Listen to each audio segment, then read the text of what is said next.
vontade, se estamos perto de ti, vivendo a fraternidade. Como é estares aqui, se a luz do teu evangelho queremos chegar a ti, libertos do homem velho. Como é estares aqui, como é estares aqui, como é estares aqui, sentindo em nós o teu reino. Como é estares aqui, Senhor da paz, da bondade, se estamos perto de ti, vivendo a fraternidade. Como é estares aqui, se a luz do teu evangelho queremos chegar a ti, libertos do homem velho. Como é estarmos aqui, como é estarmos aqui, como é estarmos aqui, sentindo em nós o teu reino. Como é estarmos aqui,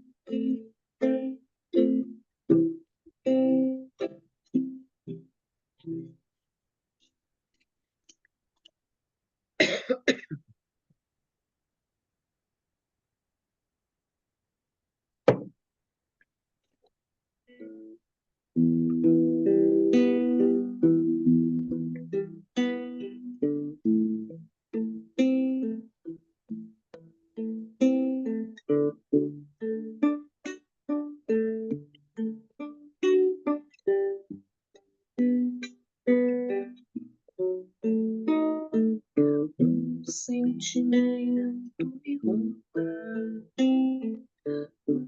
se dizer tudo é novo pra mim, meu coração se renova, sinto a esperança invadir o meu ser, quero ser manso, ser limpo, ser justo e pobre de espírito, sim. Tua palavra me solta, me conta do reino que espera por mim. Eu te ofereço meu pranto, as dores da alma que quer renascer. Eu vi tua luz, teu favor me encantou, quis seguir a minha, quis saber pra onde vou. Eis-me aqui, minha dor serena.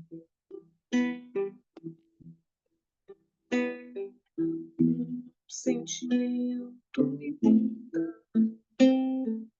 não sei dizer, tudo é novo pra mim. Meu coração se renova, sinto a esperança invadir meu ser. Quero ser manso, ser limpo, ser justo e pobre de espírito, ser. Tua palavra me sonda, me conta do reino que espera por mim. Eu te ofereço as dores da alma que quer renascer. Eu ouvi Minha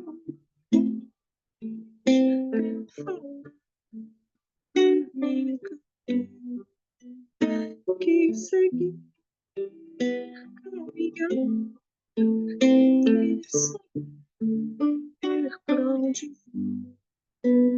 vejo-me aqui, minha dor serena.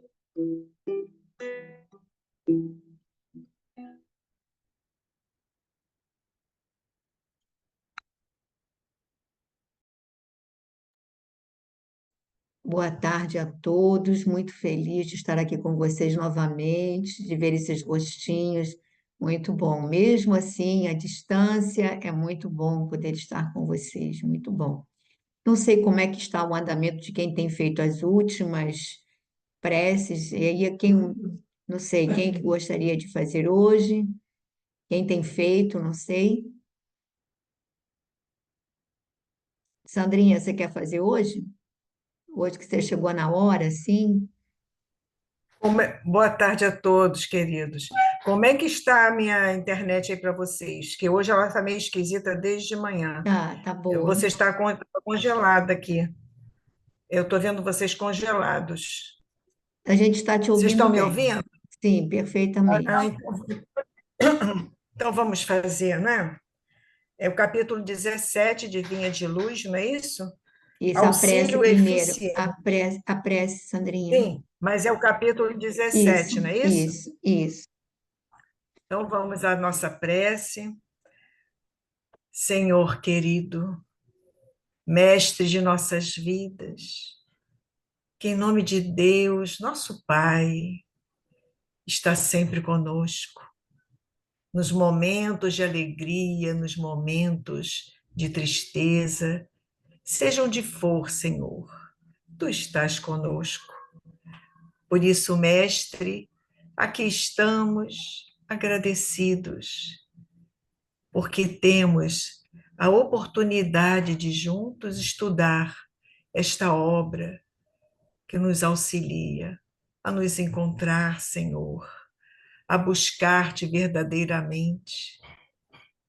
Permita, Mestre querido, que todos nós, encarnados, desencarnados, possamos, nesta tarde, ver em Emmanuel, através de Chico Xavier, a mensagem tão necessária para as nossas vidas. Abençoa a todos, Mestre querido. Abençoa os lares constituídos, seja onde for. Muito obrigada, Senhor. Graças a Deus. Então, auxílio eficiente. E abrindo a sua boca, os ensinava. Em Mateus, capítulo 5, versículo 2. A gente vê que aqui vai Jesus iniciar, não é, os seus ensinamentos para nós do Sermão do Monte. É aqui, então, que abrindo a boca ensinava, como ensina sempre a todos nós. Diz Emmanuel, o homem que se distancia da multidão raramente assume posição digna à frente dela. Em geral, quem recebe autoridade cogita de encastelar-se em zona superior. Quem alcança patrimônio financeiro elevado costuma esquecer os que lhe foram companheiros do princípio e traça linhas divisórias humilhantes para que os necessitados não o aborreçam. Quem aprimora a inteligência quase sempre abusa das paixões populares facilmente exploráveis. E a massa, na maioria das regiões do mundo, prossegue relegada a si própria. A política inferior converte em joguete de manobra comum.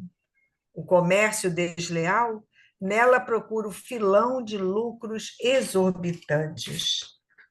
O intelectualismo vaidoso envolve-a nas expansões do pedantismo que lhe é peculiar. De época em época, a multidão é sempre objeto de escárnio ou desprezo pelas necessidades espirituais que lhe caracterizam os movimentos e atitudes. Raríssimos são os homens que a ajudam a escalar o monte iluminativo. Pouquíssimos mobilizam recursos no amparo social. Jesus, porém, traçou o programa desejável, instituindo o auxílio eficiente. Observando que os filhos do povo se aproximavam dele, começou a ensinar-lhes o caminho reto, dando-nos a perceber que a obra educativa da multidão desafia os religiosos e cientistas de todos os tempos. Quem se honra, pois, de servir a Jesus, imite-lhe o exemplo. Ajude o irmão mais próximo a dignificar a vida, a edificar-se pelo trabalho sadio e a sentir-se melhor. Emmanuel, então, chama a nossa atenção para o grande perigo que existe na prova daqueles que voltam, não é, e alcançam a oportunidade de um desenvolvimento maior do intelecto no mundo, aqueles que voltam tendo a prova de uma facilidade em termos de dinheiro, não é, em termos das suas possibilidades financeiras, aqueles que muitas vezes vão utilizar nos meios em que se encontram do poder, da posse, não para auxiliar, mas para justamente usufruir dessa momentânea, não é? Momentânea, que é a prova, porque cada um de nós passa. Digo nós porque todos nós estamos envolvidos nesse processo, nesse planeta, não é? Todos nós, de certa forma. E quando Jesus inicia o Sermão do Monte, abrindo a boca para ensinar, ele não vai diretamente ensinar aqueles que se julgavam importantes, não é, com o intelecto desenvolvido, relegando a massa justamente a manobra para os seus interesses pessoais. Ele aqui chama a atenção de todos nós para que Jesus logo, logo se entrega a ensinar a essa massa, não é? Então, eu observava aqui que o homem que se distancia da multidão raramente assume posição digna na frente dela, ou seja, se deixa iludir pelas facilidades, pelas condições atuais, muitas vezes sem noção real da vida do espírito, não é? Do que somos, para que estamos aqui, por que estamos vivendo determinada situação no mundo. E muitas vezes caímos. Caímos nós, de um modo geral, como humanidade terrestre, e caímos muitas vezes. Aí ele vai dar as várias faces dessa nossa queda diante daquilo que a gente encontra na reencarnação presente. Então, ele fala: quem recebe autoridade cogita de encastelar-se em zona superior.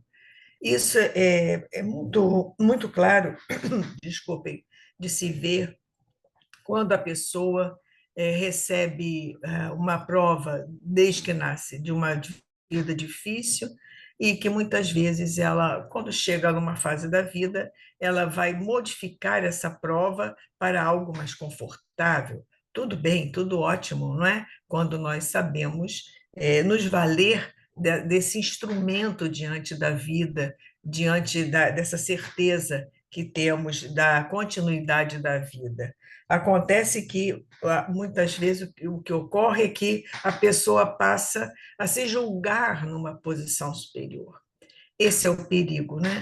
E não precisa ter a questão de dinheiro, não. A questão, muitas vezes, de pequenas subidas na escala social, dentro do trabalho do mundo, naturalmente falando, aquele que muitas vezes a gente escuta isso, todos nós passamos por isso. Ah, tá vendo? Quando ele era o zelador, não acontecia isso. Agora que ele é o chefe, ele está mandando na gente, ele está fazendo isso, fazendo aquilo que ele não fazia. A gente escuta isso em qualquer lugar, não é? E quem diz isso diz em qualquer outra situação.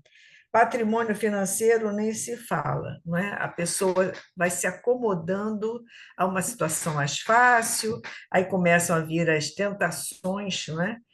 Tentações que existem porque nós ainda precisamos ser tentados, temos as deficiências próprias, não é? Espirituais, e aí precisamos ser tentados. E muitas vezes caímos, sem dúvida alguma. Na questão da inteligência, então, eu lembrava do Chico com Emmanuel, naquela obra A Sombra do Abacateiro, né? Em que ele fala que quase sempre se abusa das paixões quando se aprimora a inteligência. Então, ele tem até a mensagem é contundente quando ele diz: ai das inteligências do mundo, que sabem desse poder que têm e vão usufruí-la, sem justamente ter a noção de distribuir esse bem maior, não é?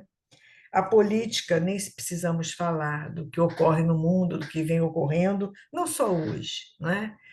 Mas vivendo hoje, nós temos exemplos que não precisamos nem relatar aqui. Comércio desleal, nós estávamos vendo, né, nessa crise do Rio Grande do Sul, as pessoas, não sei se vocês viram uma campanha lá que fizeram da água, e a todo mundo naquele momento crucial do problema no Rio Grande do Sul, e o rapaz, encontram esse rapaz vendendo essa água, e simplesmente achando que era importante ele fazer aquilo porque estava ocupando o espaço lá onde ele tinha o galpão dele, o comércio dele, vamos dizer assim. Ah, mas veio muito, então eu utilizei, mas o senhor utilizou recebendo dinheiro daqueles que estão precisando, daqueles que doaram. Ah, mas é porque eu não tinha onde colocar. Então, reparemos que tudo tem a ver, né, gente, com o nosso grau evolutivo. Não podemos sonhar que estamos assim muito bons, muito melhores, porque na verdade ainda temos muito caminho pela frente para fazer justamente chegar a essas bem-aventuranças que Jesus nos dá no Sermão do Monte. Emmanuel continua aqui falando novamente do intelectualismo vaidoso, né? E ainda fala que essa multidão é tida muitas vezes com escárnio, né? Com desprezo pelas necessidades espirituais. Eu acho muito importante isso no Emmanuel, porque ele sempre aprofunda a noção, ele não fica lá na superfície, são as necessidades espirituais. Então, não quer dizer só aquele que está necessitado do pão daquele dia, da roupa para vestir, não é? Da água para beber, não. Ele fala das necessidades espirituais. E aí eu fiquei me perguntando, porque eu estava fazendo um trabalho com o livro Rumo Certo, e justamente a questão vai esbarrar nisso, não é? Quem são os necessitados? Então, quando ele fala em necessitados, ele está falando necessitados materialmente falando, mas, sobretudo, os necessitados espirituais, que é a maioria da humanidade terrestre, né? A maioria. Então, ele diz aqui: Jesus traçou o programa desejável, instituindo o auxílio eficiente. Como é que pode ser esse auxílio eficiente? Aí ele mostra aqui, não é? A obra educativa da multidão. Então, mostrando o caminho reto. Como é que a gente pode mostrar que a gente está vendo hoje de uma outra forma essa vida, né? Através do próprio exemplo, através do que a gente é realmente, não o que a gente aparenta ser, mas o que a gente procura, nós se esforça por ser. Então, ele coloca aqui que essa obra educativa desafia religiosos e cientistas de todos os tempos. Religiosos e cientistas de todos os tempos. Então, ajude o irmão mais próximo a dignificar a vida e a edificar-se pelo trabalho sadio e a sentir-se melhor. Então, ele não diz que é a classe A, B, ou C, ou D, não importa. Então, ajudar sempre o mais próximo a dignificar a vida, o valor da vida, pelo trabalho sadio e a sentir-se melhor. a sentir-se realmente como alguém importante diante dessa criação, desse Criador, não é? Somos todos criaturas que precisamos desse apoio, sem dúvida, desse estímulo para nos tornar melhores. Podem falar, por favor. Acho que eu falei muito. Não, eu acho que o nosso tempinho, acho que você falou certo, a página, ela é isso mesmo, né? Alguém quiser falar alguma coisa rapidinho, porque a gente já estourou os 15 minutinhos. Alguém quer falar alguma coisa? João, Rosana, Solange, alguém? Não? Então vamos começar a nossa leitura. Quer começar, João?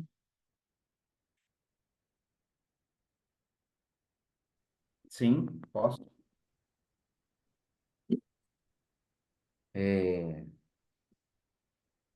Aqui, né, nós vamos iniciar, né, onde o parágrafo Públio estava exausto, não é isso?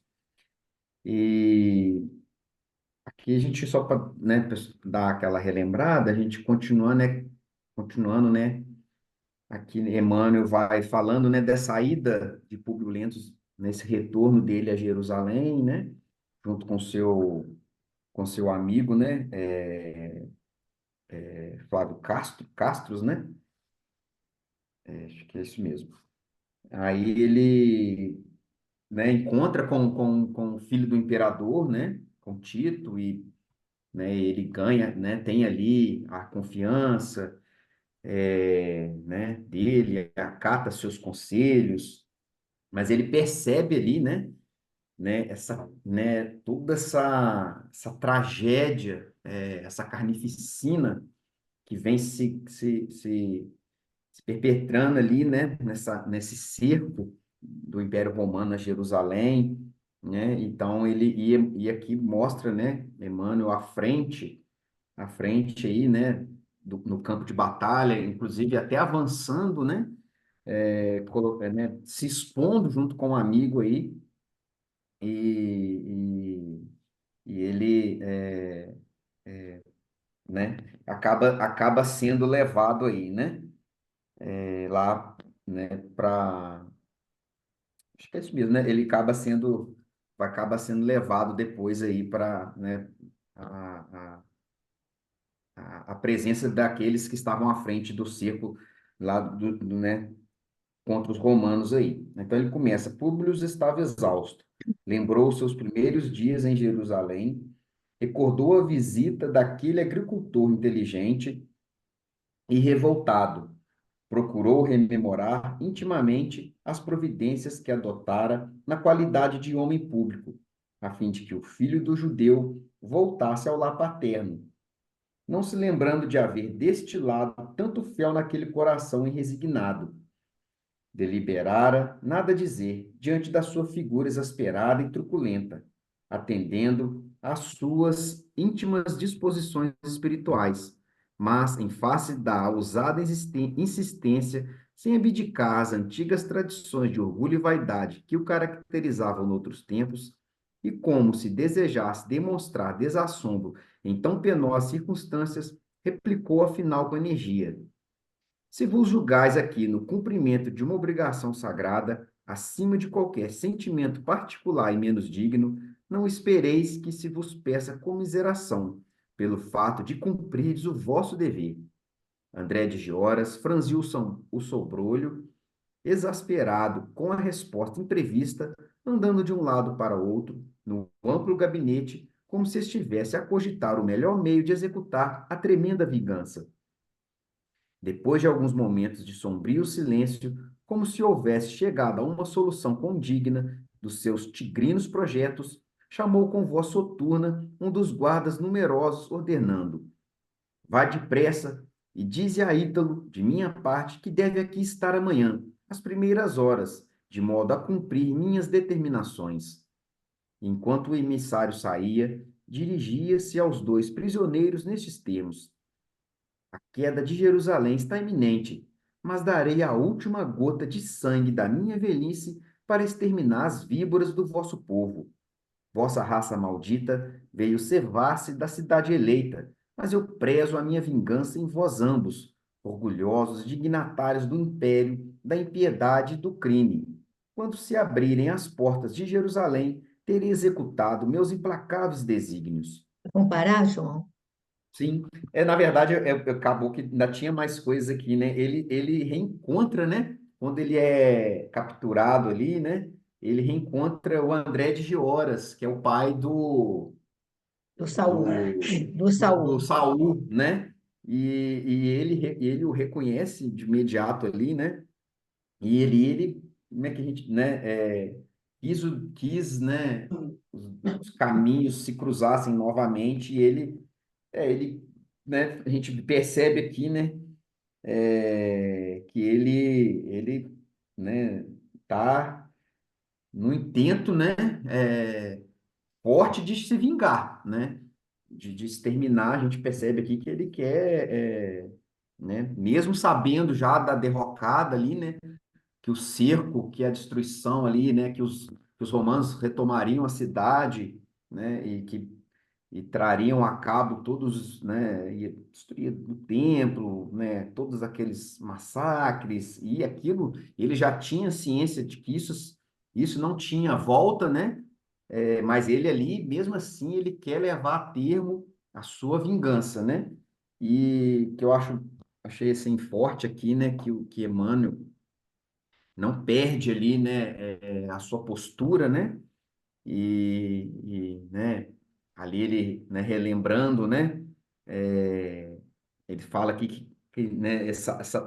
Ele não se abdicou, né, das antigas tradições de orgulho e vaidade, e, né, que isso o marcou em outros tempos, ele ali manteve a postura, e ele disse para ele, né, falou, olha, né, se é aqui da sua tarefa, da sua missão, né, você levar a cabo minha execução, né, que se faça, né, mas ele, né, chamou essa atenção porque ele não estava movido por isso, pela, pela posição que ele ocupa, que André de Oros ocupava ali, mas sim pelo simples fato da vingança, né? Ele queria era se vingar a qualquer custo ali, e estava ali, né, maquinando como que ele iria levar a fim essa vingança aí, né? Acho que é mais ou menos isso, Pepe, esse Eu pedacinho, pode... acho, eu acho que me impressiona essa tendência do ser humano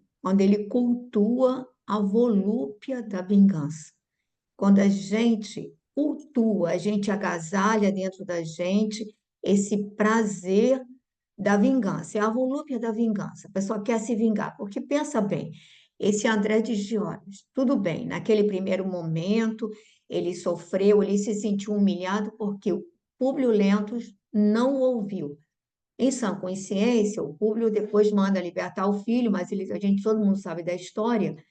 Mas pensa bem, esse homem, ele se tornou poderoso em função da fortuna amealhada pelo filho e que ele mandava para o pai. Então, através dessa fortuna, quer dizer, então ele sabe que o filho está tendo uma condição, digamos assim, quase que de um patrício, porque ele se sentia com poderes, a família, o doutor de fortuna, de condições de negociar.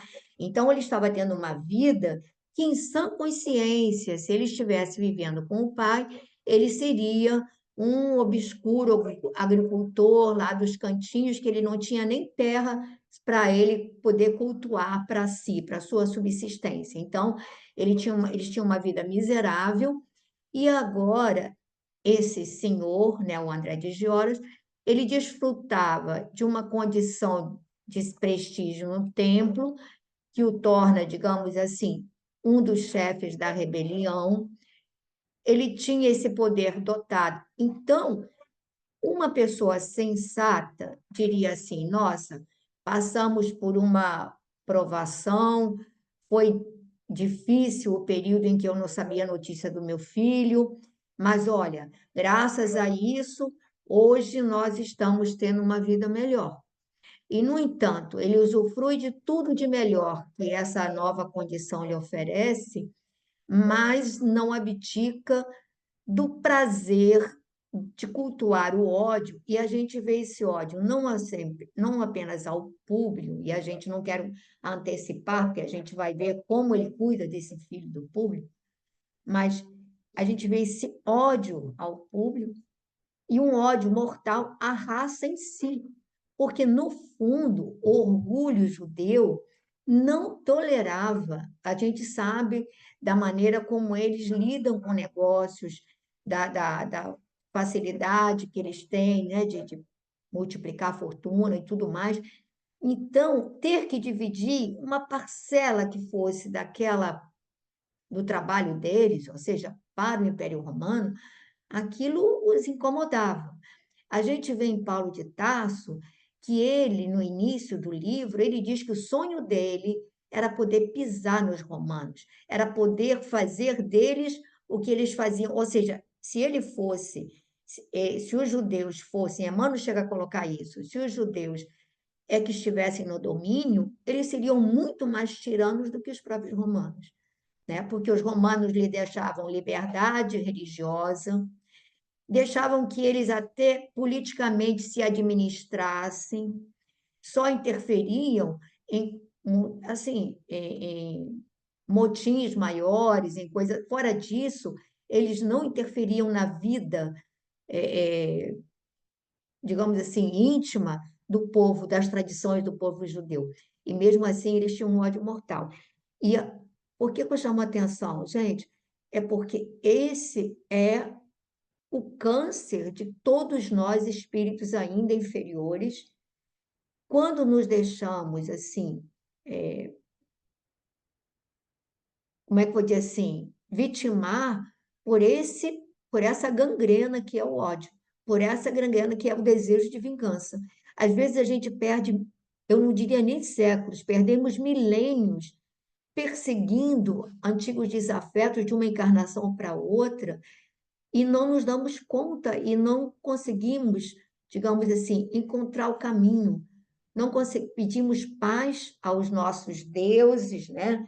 Mas cultuando a vingança. Como é que um coração cheio de desejo de vingança pode interpelar um Deus de paz, né? Olha como é que nós somos. Então, o que chama atenção aqui é isso, porque isso a gente vê em todos os segmentos, não é do povo judeu, é da natureza do espírito ainda inferiorizado. A gente pode, garanto que todos vocês têm alguém na família que, por qualquer coisa, guarda um ódio mortal, corrói aquilo, alimenta, remói, e aquilo fica, e aí a vida inteira a pessoa fica escrava desse sentimento, que a gente não se dá conta, né?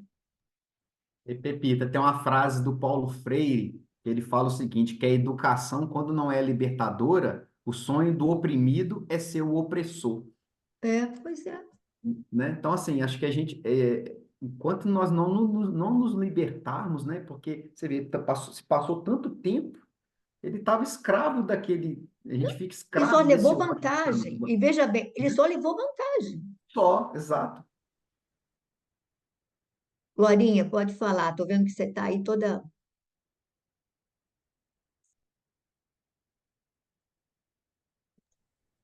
Não, eu só quero complementar aqui a questão, a vingança, quando você se veste de um poder, autoridade, como aconteceu com ele, como a gente viu na página, né? Quando você galga. A questão do poder também é um problema sério para nós, né? Porque você vê, ele ali, ele se sentiu poderoso e com toda a oportunidade de se vingar, porque ele poderia ter tentado uma vingança, sei lá, de alguma outra forma, contra o próprio Públio, né, anteriormente. Mas não, acho que não o fez, não tentou mais se vingar, guardou aquele ódio e quando aparece a oportunidade, porque ele agora tem esse poder, aí pronto, aí você não deixa a oportunidade passar, né? Então, eu acho que essa questão também do poder, quando a gente alcança uma posição de poder, também é perigoso, né? Porque a gente se acha capaz de fazer, né, qualquer coisa, assim, enfim, eu posso fazer porque... É verdade, ô Ô, Glorinha, Glorinha, é ô, porque às vezes Glorinha, a ele já gente... tinha se vingado. Ai, desculpa, João. Não, Ah, perdão, sim, tu ele pode se falar. vingou. Sim, sim, sim, eu estou dizendo, tudo bem, ele se vingou, mas o Públio não sabia, né? O Públio não tomou Mas ele conhecimento que já o tinha. filho foi Ele não raptado. tinha Mas ele já tinha provocado dor no outro, para lá de maior do Sim, que a dele. sim, sim, mas eu não sei lógico que ele não jamais divulgaria, porque ele seria é, preso, né? Capturado. Seria, é, mas eu digo assim, contra mesmo aquela figura, né? A figura do Públio, né? Causar dor, causar sofrimento a ele, e ele ter consciência de que ele está sendo Castigado. Sofrendo, vingado, castigado, vingado, né? Porque não é só você, ele se vingou, raptou o filho, mas ele não sei, ele não teve o gostinho, né, De dizer que de foi ele, de dizer que foi ele, né? exatamente, de dizer, olha E só, dele você ver o fez, mas filho eu fiz dele pior, sofrer também. e ele vai, né, Ele e fez a gente sabe pior, que ele né? vai fazer pior, né? É. A Mas eu acho gente, que também, junto com essa questão da vingança, eu acho que o poder, a gente ter, olha, é, é terrível. a gente percebe, né, Glória, até assim, na colocação dos espíritos, que quando a pessoa é munida desse sentimento, assim, a volúpia da vingança, ela é insaciável, gente. A gente vê isso no É depoimento dos verdade. espíritos. É insaciável. Quanto mais a pessoa faz, mais ela acha nunca é o suficiente. É algo assim perigoso demais. E todos nós, se a gente disser assim, eu não tenho esse sentimento, mas um dia já tivemos, já passamos, faz parte desse processo evolutivo, e podemos, num dado momento, dependendo do grau de agressão que soframos, você pode ser tomado de um sentimento desses. Aquilo que eu disse assim, É você diz assim, verdade. não, eu suporto tudo, tá bom, mas aí de repente, se alguém faz algum mal terrível com o seu filho, ou com o seu neto, com É, uma criança da sua família, aí ali você vai avaliar se você é capaz de perdoar incondicionalmente, ou se você vai exatamente. ser tomado por um sentimento desses, de que não, tem que fazer picadinho. E aí, depois que você faz o picadinho, não vai estar satisfeito, não, agora tem que botar na panela de pressão. Aí a gente vai. A vingança é isso. É. Fala, E Sandrinha, ainda que Sandrinha a tá aí. gente não execute com as próprias mãos, ficamos às vezes satisfeitos pela vingança ter sido executada por alguém, enfim, em nosso benefício, né? Ainda temos isso também, né? E realmente eu concordo com você, eu acho que na hora da prova é que a gente se revela, se a gente tá em condição mesmo de dizer, eu não faço, mas hoje em dia eu não mato mais, eu não me vingo mais. Fomos já aprovados para saber se vamos fazer ou não? Pois é, essa que é a Não. questão. Sandra, você estava querendo falar ou era só impressão minha? Enquanto vocês falavam, eu estava lembrando, né, de tudo isso que a gente estuda, que a gente vê na vida diária, a pessoa passa a ser prisioneira dela mesma, né? Sim. E isso vai remontar muitas vezes a sabe Deus há quantos séculos para conseguir se libertar desse processo, né? Começa no pensamento, aí depois a gente acha que a gente está melhorzinho, mas ele vai passar pelo que deixou fulano passar. Não, vai ver, vai passar. Para valorizar, vai passar. Isso é uma forma de você estar sempre com aqueles resquícios, né? E a gente lembra logo de Libertação, de André Luiz, né? Quanto custou a ele, né? Quantos ele carreou para perto dele através dessa elaboração, como esse André de Horas, isso aí foi elaborado durante anos e alimentado durante anos. Ele não conseguiu viver o outro lado bom da vida, a valorização da natureza mesmo, das pessoas boas que ele encontrou no caminho. Ele estava fixado, completamente fixado, né, no processo da vingança. É se tornar escravo de si mesmo também, né? Bom, então vamos prosseguir. Quem é que quer continuar a leitura? Quer continuar, Glorinha? Continuo. Calando-se, bastou um gesto para que os dois amigos fossem atirados numa enxovia escura e úmida, onde passaram uma noite terrível de conjecturas dolorosas, trocando amarguradas confidências. Na manhã seguinte, eram chamados à prova suprema. Já se ouviam na cidade os primeiros rumores das forças romanas vitoriosas, entregando-se ao terror e ao saque da população humilhada e inerte. Por toda parte, o êxodo precipitado de mulheres e crianças em gritaria infernal e angustiosa, mas naquele casarão de grossas paredes de pedra, refugiara-se considerável número de chefes e combatentes para a resistência suprema.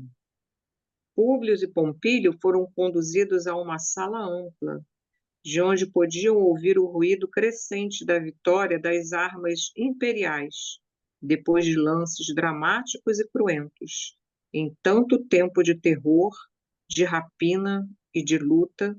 Todavia, ali, naquele compartimento espaçoso e fortificado, tinha à frente centenas de guerreiros armados e alguns chefes políticos da resistência israelita, que os contemplavam com supremo desprezo.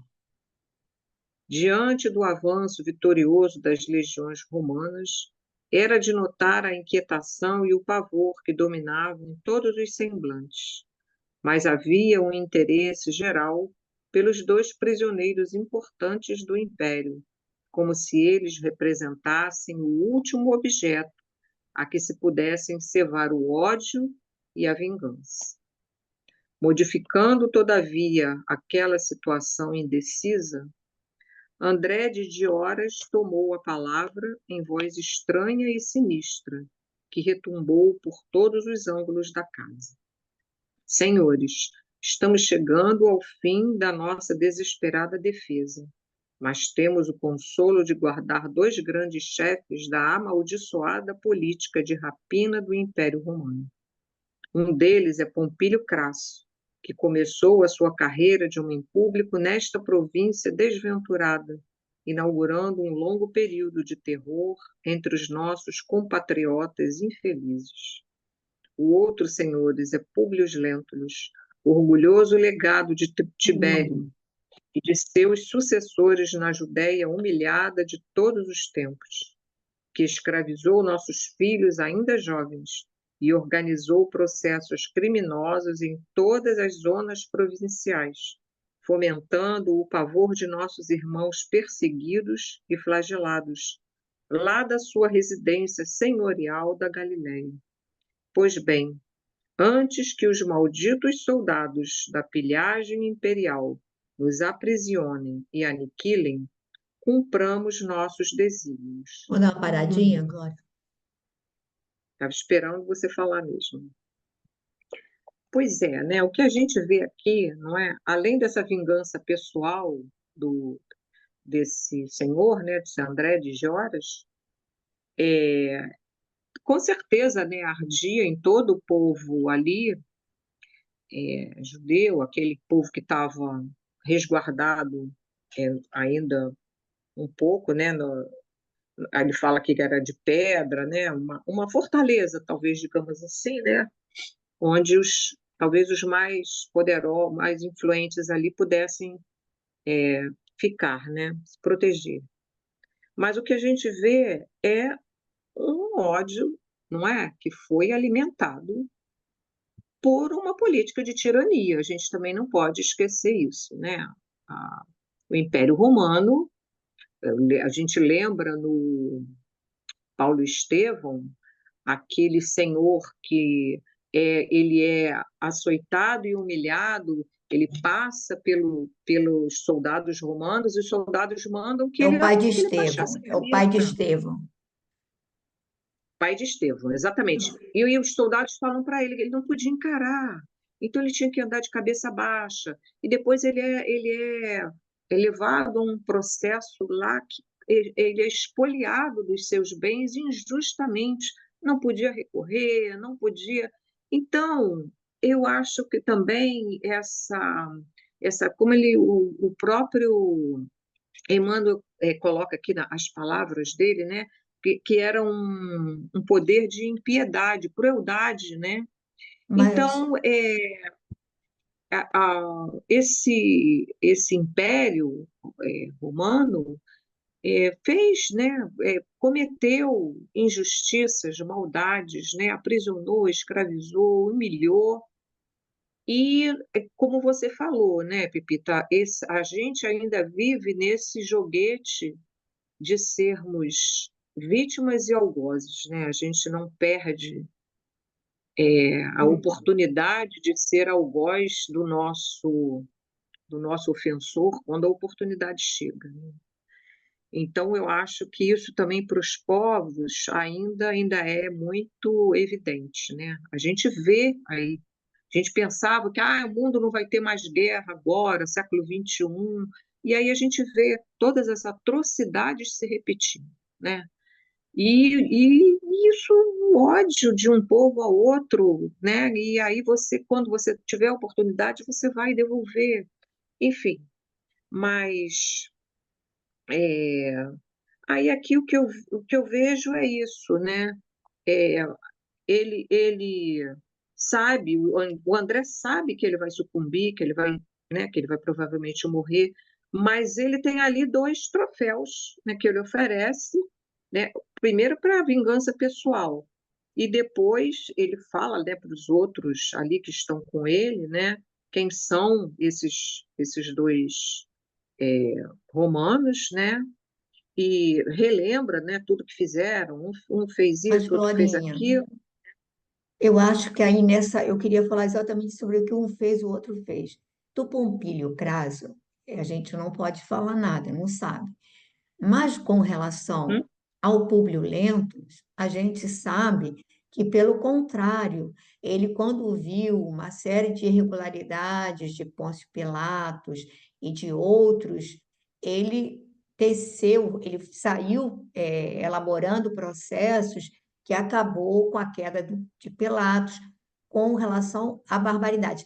Ele comenta que ele recebia no seu gabinete pessoas do povo judeu e que iam lá pleitear e que ele atendia dignamente. Então, essa fala do André de Horas com relação ao público, que ele era orgulhoso, era, que ele era altivo, era, mas ele era digno, e a gente não vê nele, nessa encarnação, essa atrocidade. Ele, tanto é que ele fica com a cabeça atormentada por causa da atitude dele com relação ao Saul.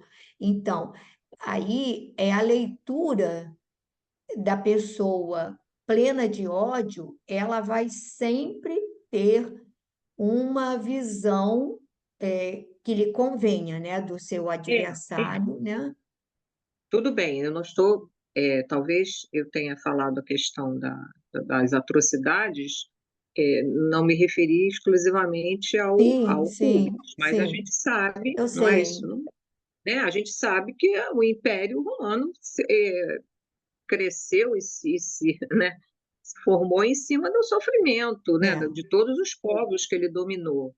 Né, o Públio, né, mandou açoitar o Saul, foi um pouco, até a Lívia pediu que ele parasse, porque ele estava, né, ele deixou que aquilo tomasse um rumo, né, enfim, mas ele tinha essa coisa, né, do cumprimento, né, do dever, essa coisa toda, né. Lógico que o Emmanuel não mostra em momento nenhum essa alguma face é, malvada dele, né? Mas muitas coisas, com certeza, ele relevou em nome do império, em nome, né, da nação lá deles, enfim. Mas o que eu quero dizer é o seguinte: quando você oprime, né, o João falou aqui em opressão. Qualquer povo que viva uma vida de opressão contínua, a não ser que ele tenha, né? Eu fiquei pensando aqui, por exemplo, o Gandhi na Índia, ele conseguiu libertar a Índia sem pouco derramamento de sangue, pouco, né? Não resistiu, não houve resistência, foi uma resistência pacífica, né? Mas pouquíssimas nações têm essa atitude, né? Porque o ódio inflama mesmo e nós não estamos libertos ainda disso, né? Não conseguimos passar pela injustiça sem alimentar desejo de vingança, né? Mas então o que eu vejo aqui é isso, né? Eu acho que ele aproveitou ali a oportunidade, né, para vingar não só a ele, né, mas também incitar nos outros, né, essa oportunidade. Bom, não tem mais ninguém para a gente, vamos nos vingar em cima desses dois aqui, né, que estão em nosso poder. Mas vocês podem falar aí. Alguém gostaria de tecer mais algum comentário sobre essa questão? Pessoal que está em silêncio, pensativo, não? Então, vamos prosseguir a leitura. Quer ler, Gracinha? Tá boa a internet?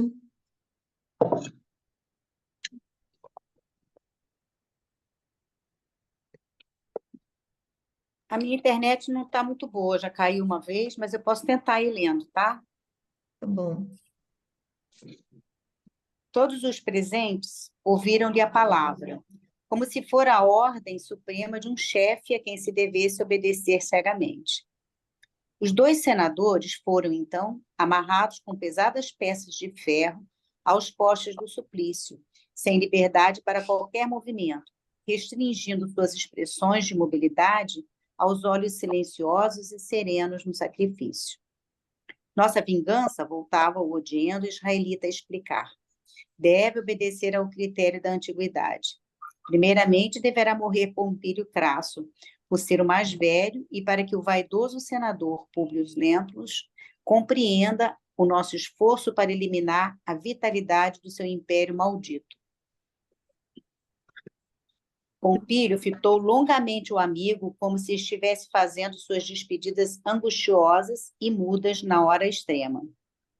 Nicandro, este trabalho te compete, exclamou André, voltando-se para um dos companheiros. E dando ao vigoroso soldado uma espada sinistra, acrescentou com profunda ironia: tira-lhe o coração para o amigo que deverá conservar a cena de hoje na sua memória para sempre. Os olhos do condenado brilhavam de intensa angústia, enquanto as faces descoravam ao extremo, acusando as emoções dolorosas que lhe iam na alma.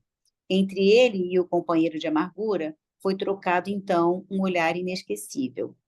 Em minutos rápidos, Públio Lentulus assistiu ao desenrolar da operação terrível e nefanda. A cabeça branca do supliciado pendeu ao primeiro golpe de espada e do seu tórax, encarquilhado, foi arrancado violentamente o coração palpitante, sangrento. Entretanto, o senador sobrevivente ouvia já o rumor dos patrícios vitoriosos que se aproximavam, afigurando-se-lhe que já se lutava corpo a corpo às portas daquela turbulenta assembleia da vindita e do crime.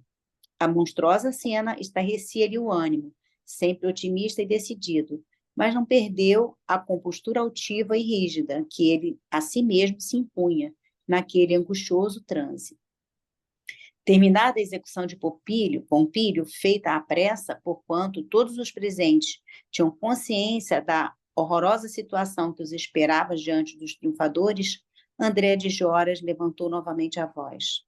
Meus amigos, afirmava soturnamente, Ao mais velho, a penalidade misericordiosa da morte, mas a este patrício infame que nos ouve, concederemos a pena amarga da vida, dentro do sepulcro de suas ilusões desvairadas de vaidade e orgulho.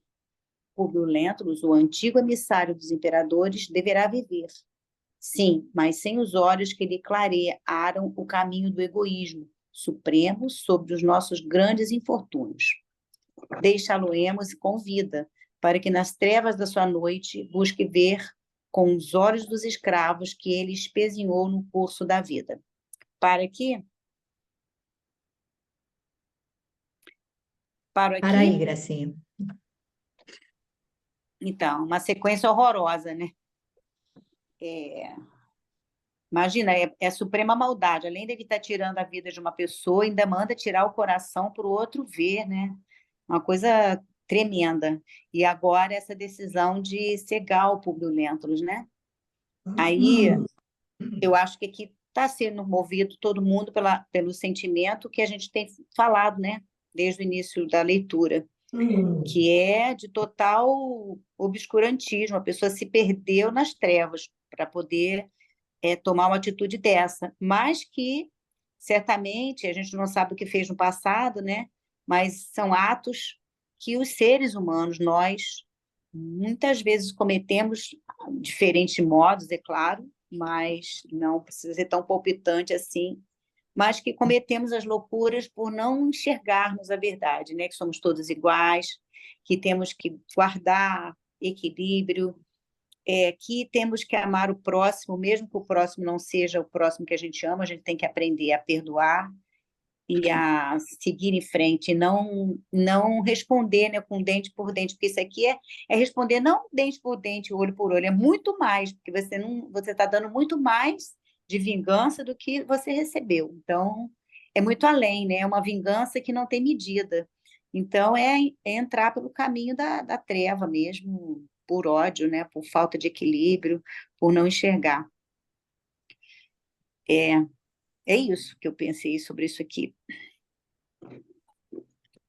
Então, alguém gostaria, porque é bem impactante, tudo isso é bem impactante, e a gente vai ver que a gente não sabe exatamente o que está por trás da nossa história, quais são os delitos que cada um de nós traz. Porque quando os espíritos nos ensinam a perdoar incondicionalmente, é porque eles sabem o que nós, assim, trazemos, as experiências que temos que passar, mas que nós não sabemos. Então, a gente não sabe o que o Pompílio Crasso fez em outra etapa, a gente não sabe se ele realmente participou da Revolução de Catilina junto com Públio Lentulus, quando ele era Públio Lentulus Sura, mas nós sabemos que Públio Lentulus Sura mandava cegar os adversários políticos, não é? Nós sabemos que ele desbaratou famílias, tirou filhos, né, daquela família, mandou para o exílio, a gente sabe. E aí a gente vê, ele não entra em minudências sobre o destino desse filho, E Emmanuel faz questão de manter o silêncio, quer dizer, não há nenhum esclarecimento a mais, mas aí ele traz uma lição tão grande, mas eu vou deixar para comentar isso mais para frente, porque a gente vai ainda falar sobre a história dele, né? Mas eu acho assim, é algo impactante, que aí a gente vai ver que por mais dolorosa que vá ser essa cegueira, e aí a gente vê a filha passando pelo processo da cegueira, a gente vê essa afinidade enorme entre a filha e ele, Públio Lentulus, é uma afinidade fora do comum, é uma afinidade muito, muito grande, né? E aí, quem sabe, não foram parceiros nessa empreitada, nessa encarnação em que eles tomavam, né? Ele comandou, ele foi um dos líderes dessa revolução, e eles tinham alguns procedimentos desnaturados, né, dessa assim, né? Então aí a gente vê a filha passando a cegueira, a gente o vê passando a cegueira, mas repara, ele vai ser cego agora, né? Aos 67 anos que ele vai para lá com 67 anos, então já enfrentando a velhice. Ele teve os olhos, né, alumiando, ele podia estar cego na juventude. E a providência divina, talvez até pelas próprias, o movimento que o Públio vem fazendo de redenção, gente. Porque mesmo que ele não diga eu sou cristão, em termos assim de valores morais, ele vem fazendo um movimento de redenção que é assim admirável, admirável. Quando ele passa, as reflexões que ele faz, quando ele passa por tantas situações familiares que são humilhantes, pela condição da filha, pelo casamento totalmente esfacelado, pela enfermidade, pelo assassinato do do Agripa, e aí a gente vê a colocação e as falas dele, a gente vê uma alma em processo de redenção. Então, talvez tudo isso tenha também postergado essa prova que seria obrigatória. Lembra que a gente não pode esquecer que a Lívia, quando desencarna, que os mentores dizem para ela pede para voltar, para cuidar dele, e aí eles dizem, é porque que ela volte, porque ele ainda vai passar pelos momentos mais difíceis e dolorosos da vida dele. Ou seja, tudo aquilo que ele passou ainda não era a prova essencial e definitiva. E aí agora ele está passando por essa prova, mas com umas noções de cristianismo que, por mais que ele não se assuma como cristão, mas ele já se comporta como cristão em muitas mudanças de atitude. E eu acho que é isso que a gente tem que avaliar. Eu, sinceramente, lendo esse livro, eu fiquei assim, por Emmanuel, todos nós amamos Emmanuel. Mas eu fiquei amando o Públio Lentulus, a figura dele, o esforço desse espírito, a inteireza de caráter assim, em termos de valores, o não esmorecimento sob condição alguma. Gente, por muito menos a gente entra em depressão, por muito menos a gente fica, não quero ver ninguém, não estou com vontade disso, daquilo. E ele levava os embates, e aí a gente aprende o seguinte, que aquilo que a gente condena para o mal, na realidade é um valor que, se bem direcionado, é uma virtude. Então a gente condena aquele orgulho, a altivez, aquilo, mas aquilo é a fibra dele. Quando ele resolve digamos assim, assumir, ter uma atitude de entendimento, de compreensão, aquilo fortalece e o torna um espírito inquebrantável. Então, porque a gente tem maneira de condenar aquilo, não, porque é orgulhoso, porque é isso, porque é aquilo. Mas olha, repara, a inteireza desse homem, que esse homem já enfrentou, e sozinho, e solitário, e com dignidade, não promíscuo. Olha, então eu sinceramente amo Emmanuel, mas eu fiquei assim, reverenciando o Publio Lentulus, sinceramente. Que, olha, se eu fosse a metade dele, eu estava bem. Eu estava bem, sabe? Não sei vocês, como é que vocês veem isso, mas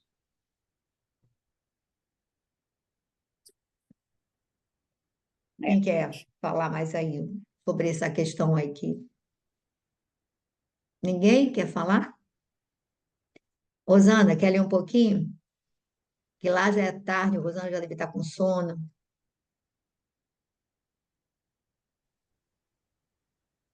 Vai me mandar ler a pior parte, hein? Não, é mais bonita, essa parte aqui é bonita. Nossa, eu até chorei. É bonita? É, Vamos lá. é porque a gente tem que ter o lado bom da coisa, né? Uhum. Havia um penoso silêncio interior, embora se ouvisse lá fora o patear dos cavalos e o tinir das armaduras, aliados ao rumor sinistro de vozes praguejantes no ataque e na resistência desesperada do último reduto. André de Gioras parecia, porém, embriagado com a volúpia de sua vingança.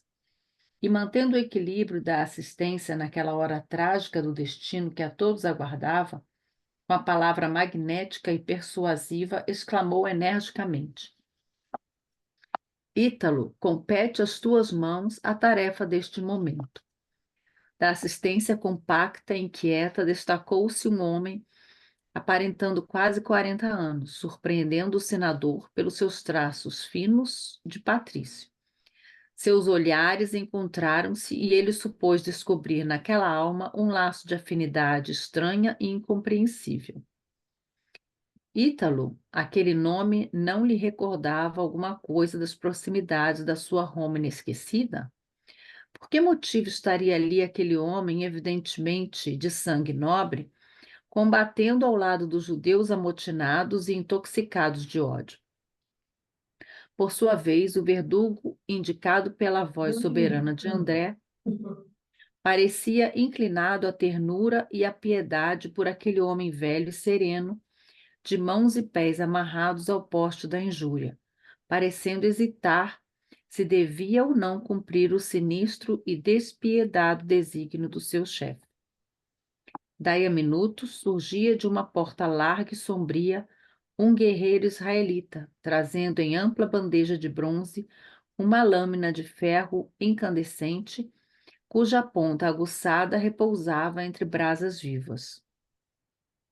Contemplando com interesse a enigmática figura de Ítalo na vitalidade da idade adulta, o senador, silencioso, não podia dissimular a curiosidade em face do seu vulto ereto e delicado. André, porém, gozando o quadro e percebendo a acurada atenção do condenado, arrancou-o daquele estado de conjetura e surpresa, asseverando com ironia: Então, senador, estais admirando o porte nobre de Ítalo? Lembrai-vos de que, se os patrícios se dão ao luxo de possuir escravos israelitas, os senhores da Judéia também apreciam os servos de tipo romano. Aliás, sou obrigado a considerar que é sempre perigoso guardarmos um escravo como este na cidade em vista da praga do patriciado, hoje excessivo por toda parte. Mas eu consegui manter esse homem de trabalho no ambiente rural até agora. Públio Lentulus mal poderia decifrar o sentido oculto daquelas irônicas palavras, não lhe sobrando tempo ali para qualquer introspecção.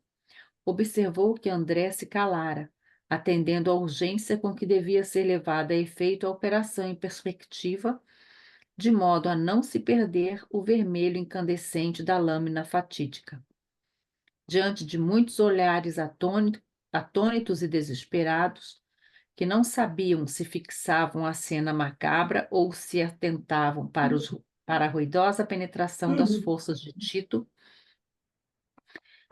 a quebrarem naquele instante os obstáculos do último reduto, o algoz implacável entregou a Ítalo o terrível instrumento do sacrifício.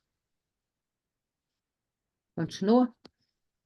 Bom, estamos chegando no ápice. Você quer parar ou dá para continuar aqui, rapidinho? Aqui é só esse Posso? pedaço. Vou Só esse continuar. pedacinho. Só um pedacinho, Rosana. Ítalo recomendou com a máxima energia: Este minuto é precioso. Vamos queimar-lhe as pupilas de modo a lhe proporcionarmos uma sepultura de sombras eternas dentro da vida. O pobre homem, todavia, sensibilizado até às lágrimas em face do suplício que deveria infligir por suas mãos, parecia indeciso e titubeante. Senhor, disse Súplice, sem conseguir formular objeções. Por que hesitas? Revidou André, tiranicamente, cortando-lhe a palavra. Será preciso chicote para que me obedeças? Vamos parar aí então, Rosana. Uhum. Já são 10, aqui 10:05, né? Tem 10 minutos só, né? É. Bom,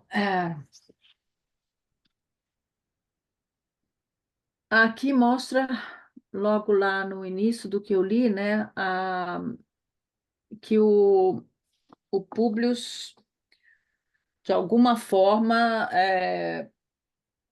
achou que conhecia, né, esse Ítalo. E do mesmo jeito, do mesmo modo, o Ítalo também ficou um pouco emocionado ali ao ver o Públio, mas eu não sei, eu acho que se lembrar dele, ele não pode, né, porque ele era muito pequenininho na época, mas como se diz, alguma sintonia ali, né, entre os dois, deu para perceber. E tinha um pedaço aqui que eu queria comentar, agora eu já me perdi. Hum. No caso do Públio ter percebido, né, que esse rapaz não era israelita, né? É, nem sei, né, como isso é possível, mas Pelos traços, Rosana, os israelitas pelos, normalmente são morenos. O menino, esse rapaz tinha os olhos claros, ele tinha as feições finas, e ele reconheceu o Públio, eu imagino que esse rapaz devesse lembrar ele ou a própria Lívia, devia trazer traços. Repara que a emoção foi de ambos. O mas rapaz fica com os olhos cheios de lágrimas uhum, e não quer fazer o processo. Agora, uhum, repara que ele não consegue enfrentar o André porque esse menino foi criado sob tortura. Ele ameaça com chicote, o que significa que a infância dessa criança foi sob tortura. E ele torturava a criança pelo prazer de vingança. Eu quero que o seu filho sofra bastante. Então, a gente pode deduzir daqui que esse menino foi criado sem afeto, sob a tortura, né? E uhum. aí ele, quando vê a figura do Públio Lentulus, inconscientemente, mesmo ele sendo bebê, aquilo lhe falou, é assim, É, era a voz da alma, né, gente? A voz do espírito falando. Eles se identificaram. uhum. Mas os romanos também são morenos, né? Eles são da mesma, não são, quer dizer, no caso até quando esse Digioras falou, né, perguntou se ele estava impressionado, admirado com o porte nobre de Ítalo, né? Se ele era tão pequenininho, por que que ele manteve esse porte, né? Isso aí também é uma coisa meio Não, misteriosa para mim. mas não, Rosana, porte que eu digo, ali devia ser a estatura. Repara, o André de Pode ser, Gioras né? tem O uma hora que tamanho. ele narra o André de Gioras como um cara franzino, baixinho, coisa e tal. Uhum. E o garoto, ele era Pode ser o esbelto. tamanho, né? Ele tinha o porte do pai, que é o Públio Lentulus digamos assim, apresentado como alguém atlético, alto, esbelto. O menino devia ter esse porte, independente de como, e também deveria ser mal alimentado, então automaticamente ele deveria ser esbelto mesmo, diferente Uhum. do. Uhum. E devia trabalhar na área rural, Mas ele falou isso, ele falou segurando isso. peso, aí fica musculoso Exatamente, também. é verdade. É, e, é, e mostra que também, né, a pressa que ele tinha, né, de resolver logo tudo, porque os romanos estavam chegando perto e eles sabiam que eles iam ser surpreendidos ali e não iam poder continuar, né? Então ele estava com pressa de resolver logo a situação. Mas é uma cena assim, pode ser emocionante, mas é uma cena bem trágica, né? As duas, né? Os dois casos aí. Mas eu acho que a gente pode voltar, porque a gente está terminando o horário, a É, gente pode mas voltar nesse não. trechinho, porque é importante a gente perceber como os espíritos se identificam, independente. sabe? Como há esse reconhecimento, a vibração. Duas almas que se procuravam durante 4 décadas se procurando e se É, identificam. A gente volta aí tem nesse até. pedacinho. Isso acontece até com a gente, às vezes, quando vê alguma pessoa e a gente acha que já conhece de algum lugar, né? Então, eu acho que deve ser mais ou menos também isso aí de. É. É. Bom, então a gente pode voltar aqui no Ítalo, só para recapitular e a gente falar melhor sobre isso, se vocês não se importam.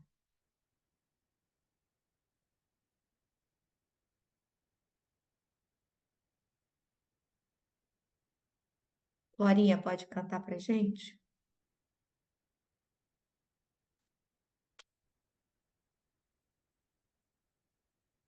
Começando com o Ítalo, é isso? É. A próxima.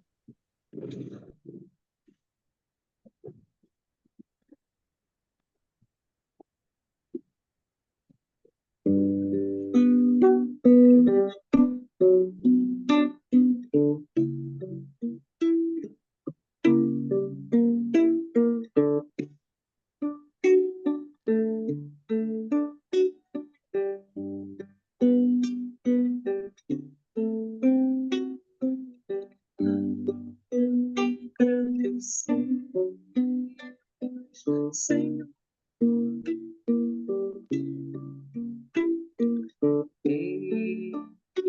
estes momentos de paz,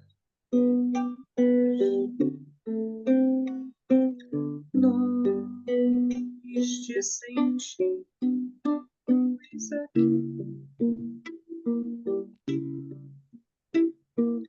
em vibrações fraternais, na estrada da vida, conduz ao bem, na alegria e na dor.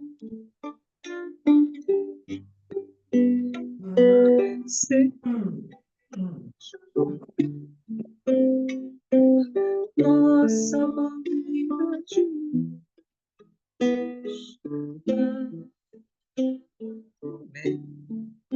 Mestre Jesus,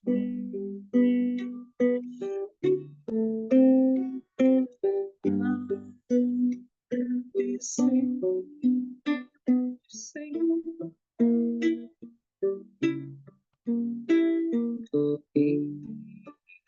estes momentos de paz, nós te sentimos aqui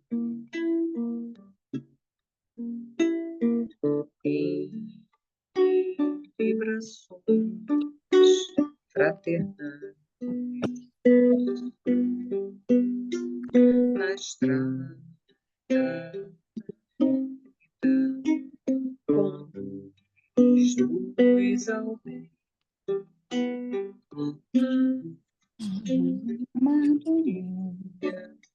E na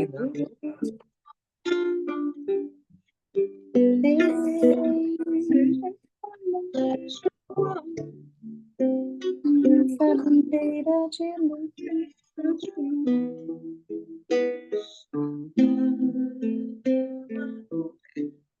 Mestre Jesus,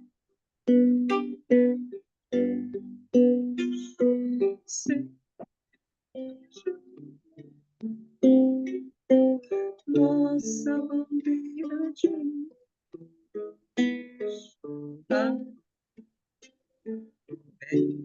Mestre Jesus.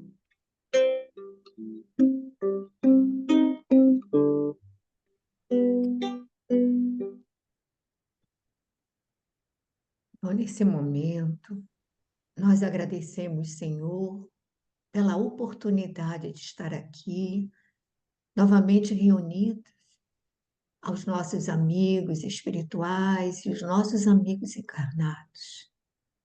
Agradecemos a oportunidade deste estudo, destas reflexões, E te pedimos, Senhor, mais uma vez, que nos abençoes, que nos envolvas a todos em vibrações amorosas, que fortaleças o nosso ânimo, a nossa determinação na escolha do bem e das mudanças que precisamos efetuar em nós.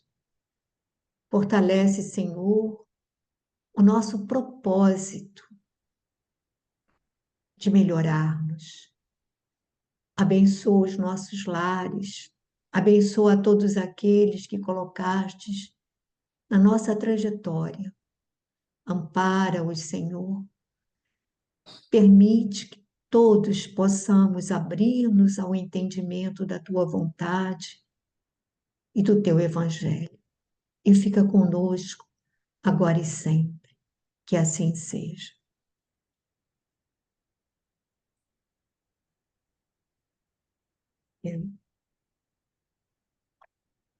Ok?